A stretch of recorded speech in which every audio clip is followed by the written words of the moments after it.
All right, Hafaday, and welcome to KUAM News Extra, another episode from my house. I'd like to thank you for joining us wherever you may be watching, whether it's on Facebook, whether it's online, YouTube, KUAM.com, or wherever it is, even on TV8 or TV11. Thank you so much for joining us. And today, we've got Michelle Crisostomo joining us here on the show, and pretty interested to talk to you because you're with Guahan Sustainable Culture, which is something that I'm a pretty big fan of, and there's quite a bit to cover. So I wanted to go ahead and jump right in. Michelle, first of all, thank you so much for being on the show. Sure, you're welcome. Also, thank you for inviting us. I'm happy to be here. And we recently, with the radio station, we did a nice little promo with Guahan Sustainable Culture, where we had a lot of information that we were giving out there, a lot of prizes. So I kind of learned a little bit about you guys through that promo, doing the live reads and things like that. So it got me more interested in what you're doing, and right there in the title of the culture that you're building of sustainability. So I wanted to go ahead and start by going straight to the website, and it says here on the home page, Guahan Sustainable Culture envisions a Guahan where its people strive toward food sovereignty and greater food security, where its people are proficient in cultivating their own food, and most importantly, where its land, air, and seas are sustained for future generations. That pretty much sums it up, doesn't it? Yep, pretty much. So we don't need to do this interview. You got it. Yeah. So, no, there's a lot we do. Is it a bigger organization that has a bunch of smaller ones within it? Is it a collective? What exactly kind of an organization is it? So we're a 501c3 nonprofit organization, and we're actually quite small. We just started in 2019 of January. It was myself and a good friend of mine, Marlon Oberiano. We're co-founders for the organization.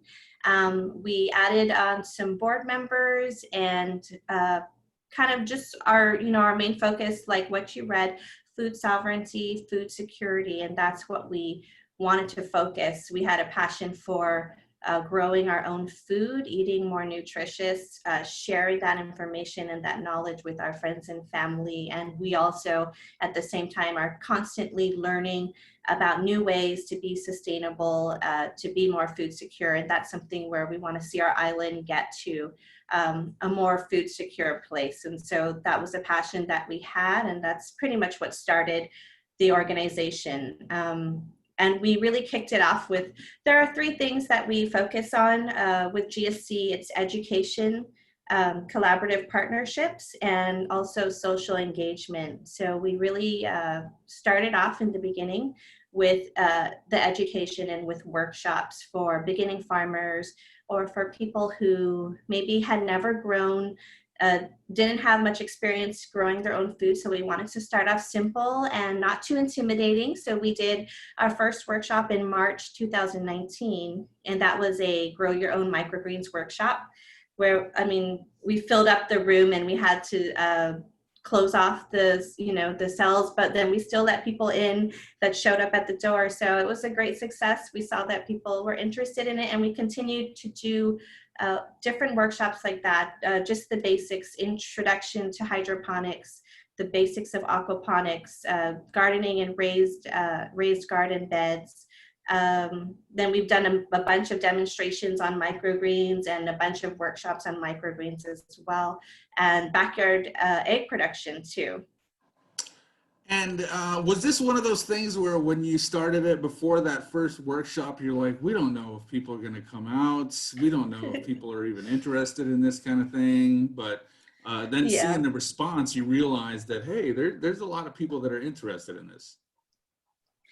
Yeah, it's definitely something that we're very surprised, because I guess the culture on Guam is, we wait last minute to sign up for things. So sometimes we're just like twiddling our thumbs, not sure if anyone's going to come to our event until, the day before, the day of, and then we're just booked. And but it's just something that we have to know it's coming, and we get used to it and we plan for it. But all of our workshops so far have been very successful, if not sold out, and we've had to plan for additional ones just to accommodate the people who couldn't make it.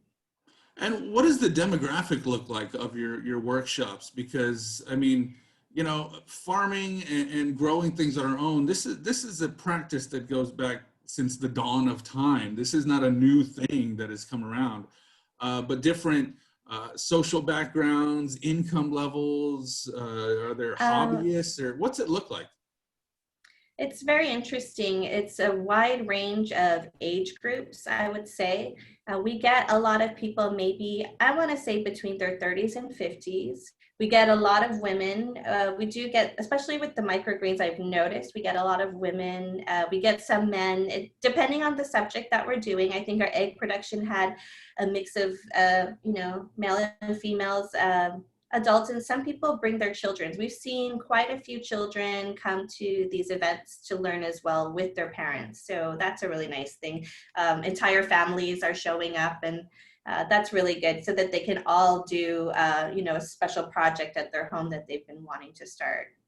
Yeah, that's a great thing, getting families involved in it, because for this sustainability movement to be as successful as it should be, you need the entire family involved.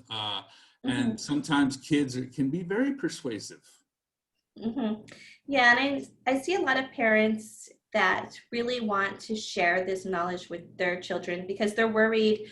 I always say if you teach a child how to grow their own food, you can teach them how to feed themselves for life. And I think parents are really worried and they want their children to grow up with this knowledge so that it's a way of ensuring that, they'll eat nutritious and they'll be able to provide for themselves, for their families.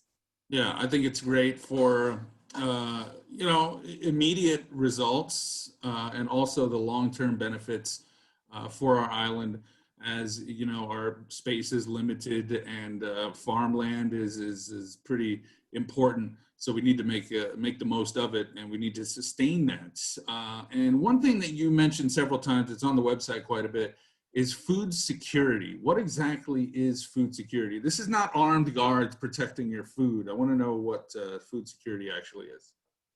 Food security is basically, knowing that your food is secure, you're going to be able to have food, and it's not relying on something that, might not happen, or, may come, may not come. So like if you're relying on imported foods, for example, that's something that may not always be there, and not a way to really depend on. And so we try to promote food security, and not only food security, but food sovereignty. So we hope that the island can get to a place where, we're making our own decisions about where our food comes from, and we're being able to import foods that are culturally relevant to us and nutritious to us, and being able to make those decisions as a community. That's something that we strive towards. Yeah, because I mean, knowing exactly what's in your food, the kind of pesticides used, where it was grown, I can say, oh, this was grown on a farm in Jigo. So, I know the farmers that did that, whatever it is. I think there's something that to be said for that. But Yeah. that kind of brings up the point of the capacity of the local farmers. Are you looking to completely, everything homegrown? Is that even possible? Or is this just kind of supplemented by shipments coming in? Because, 180,000 people or whatever it is we have on island, do we have the ability to provide the vegetables and the produce and all that? I think it's a combination of growing your own food and supporting local farmers. I think that the farmers not only need more local support, and I wouldn't say that anytime soon we'll get to 100%, local produce, but hopefully we can strive for above what it is now, which is 1-2%, right? So I think it's a combination of first learning to grow your own food, and then when you do go out and buy produce, think of supporting local first. Think of supporting the farmers that are here first, and then hopefully we can get to a point where we want to be. Do you have a goal of a percentage that you're trying to shoot for, maybe within the next decade or so? For our organization, no, but we have partnered with the G3 initiative, which is a bunch of different teams of people from Department of Ag, from the private sector, all over the island. And so there is the goal for the food security measure within the next 3 to 5 years and within the next 10 years. And so we've kind of been helping out with that initiative. And I believe that they have a goal of 30%, food security within a 5-year period. So hopefully, Yeah. there's plans for that in the works. And, each person can do their part to kind of increase that number a little bit. So you're not telling people to completely change their entire way of living their lives and, to completely don't get anything that's from off island. You're just saying that Mhm. support the local farmers. And so what can the people do at home as far as trying to increase that number of locally grown produce or bought? Sure. So, um, simply to start off, you could start growing your own food. Start small, start in container gardening. There's a lot of resources out there on how to grow, just a small scale, something that can help supplement a little backup plan, maybe for when you don't want to go or don't have to go out to the store. So just growing your own food, growing what's easy, growing what's in season. Um, or if you don't want to do that or you don't have a place to do that, maybe becoming part of a community garden. There's a couple community gardens out there. Our organization is also in the works of starting our community garden / educational facility up at the Sagan Culture in Chamorro. So the cultural center, hopefully that's another big project of ours. But yeah, just starting to grow your own is one way. Aside from buying food from the local growers, right? That's, when you buy food from local growers, you're supporting your local farmer who could be your neighbor. It could be, the farmer down the road. You're helping them versus, some big corporation that you have no idea who they are that's shipping produce here. You also eliminate the need for a lot of plastic packaging when you support local instead of buying packaged goods. And then reducing fossil fuels is one thing. The food imported has traveled a lot of miles to get here. And by that time, it's much older than the fresh produce that you would get. So then again, maybe less nutritious. So that's another way. Building a compost is very simple. You could build a compost at your home. If you don't want to build compost, save your organic waste, and you can give that to a friend who does compost. Maybe your organization, your work could collect organic waste and give it to a farm that, could benefit from it. That's another way to do it. And then learning how to cook from scratch. That's a big one because it's cheaper, more nutritious, Our organization shares recipes, local recipes on our website. And if you purchase produce from our online store, every week you'll get an email with local recipes using a lot of the produce that we are selling that week. So cooking from scratch is another way. And then lastly, sharing your knowledge. So, take a workshop on how to raise chickens or how to can and preserve your own food, and share that knowledge with your friends and family, or share information about our organization and where you can get local food. And that's another way to support local and, help with this whole food security. Those are some great tips, and we have just barely begun to scratch the surface. We're going to take a little bit of a break, and we're going to come back. We still have a lot to cover, so KUAM News Extra will be right back. And we're back talking to Michelle Crisostomo from Guahan Sustainable Culture. Before the break, we were talking about what you can do at home, at work, in your life to help increase the sustainability of your lives, which I'm not going to break into song like Elton John, but it is the circle of life. You buy from a local farmer, that money goes to a local farmer, which stays in the economy, which helps boost up everyone around us in our community. And then also you mentioned the composting and giving that back to farmers and doing what you can. And it all just benefits the island. And it is creating that sustainable culture, which, you know, basically the name of your organization. And you can start little.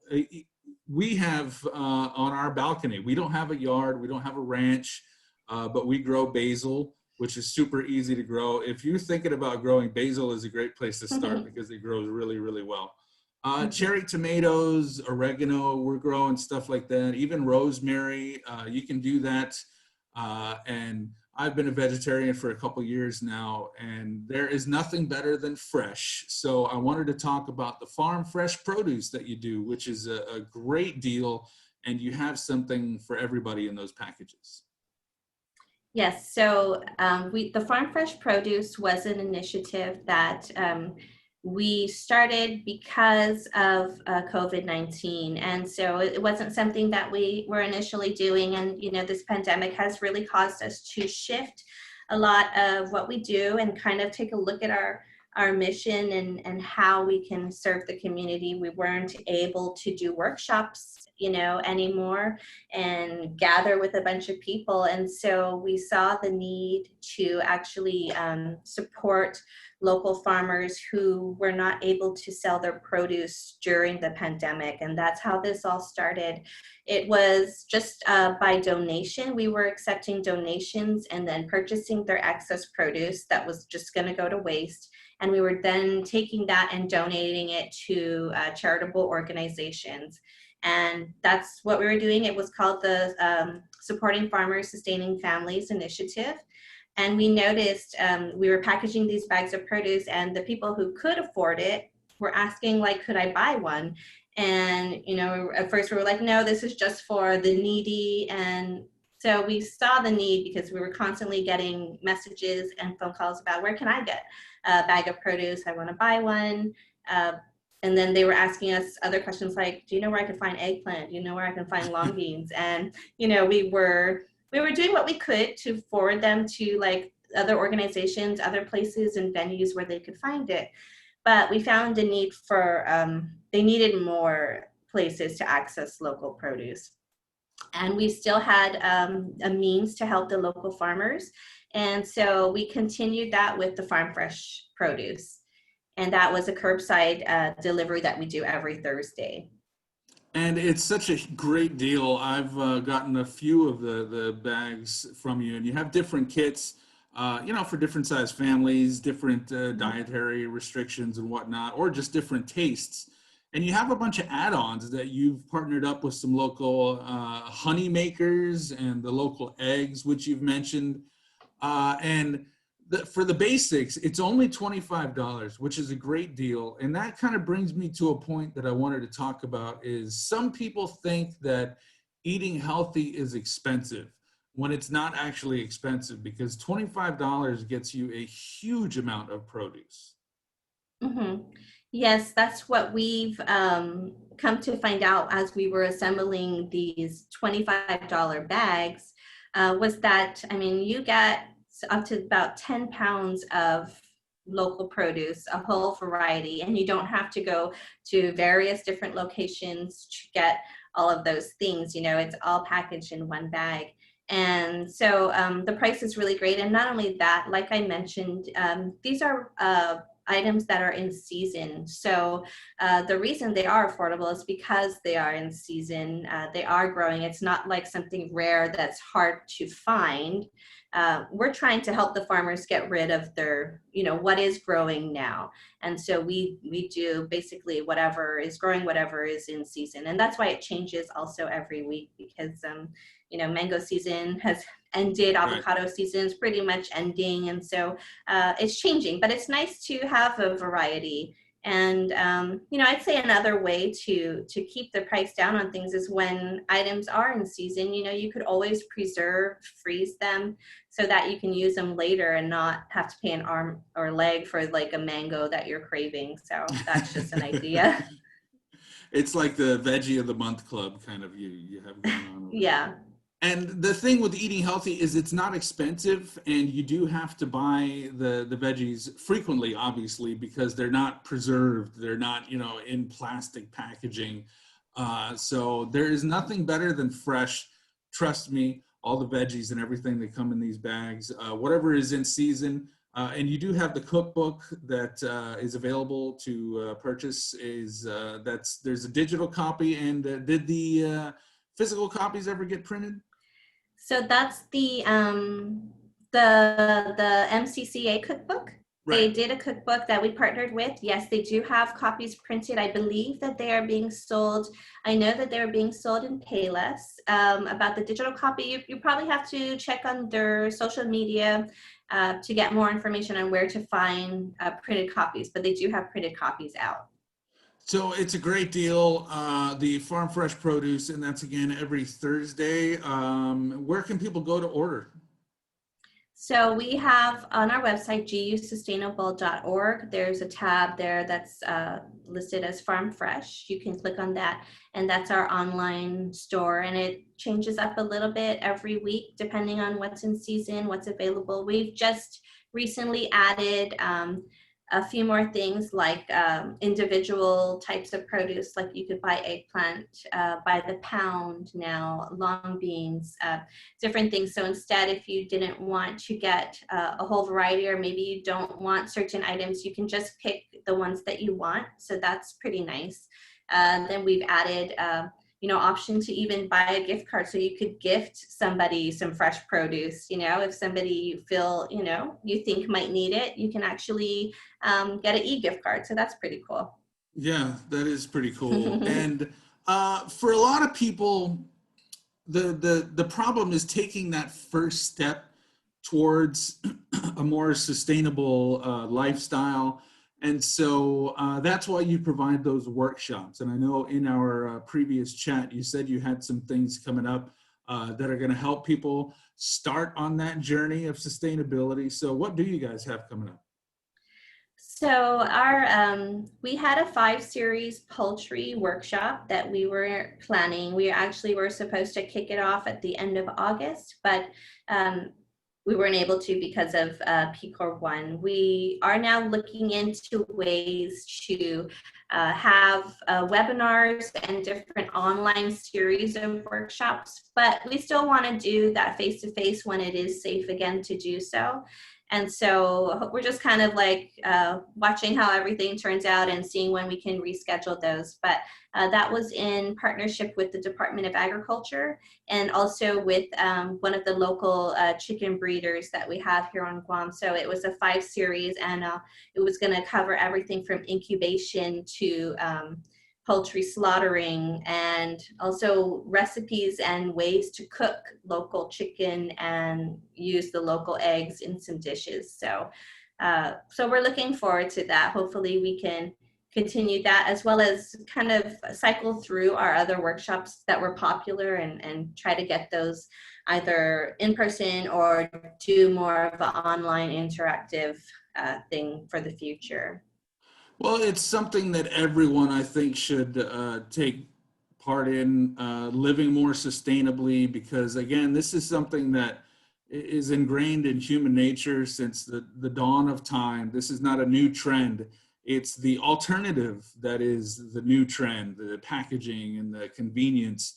So getting back to that sustainable lifestyle, I think is key. It's better for the environment. It's better for you physically, health-wise. So everybody can do what they can to be more sustainable. Michelle, is there anything you'd like to add, throw in there before we let you go?